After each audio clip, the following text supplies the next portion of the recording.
بسم الله الرحمن الرحيم والشمس وضحاها والقمر إذا تلاها والنهار إذا جلاها والليل إذا يغشاها والسماء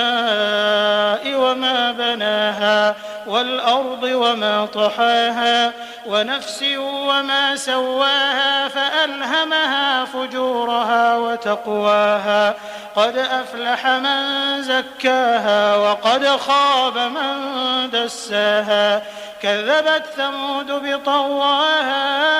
إذ انبعث أشقاها فقال لهم رسول الله ناقة الله وسقياها فكذبوه فعقروها فدمدم عليهم ربهم بذنبهم فسواها ولا يخاف عقباها.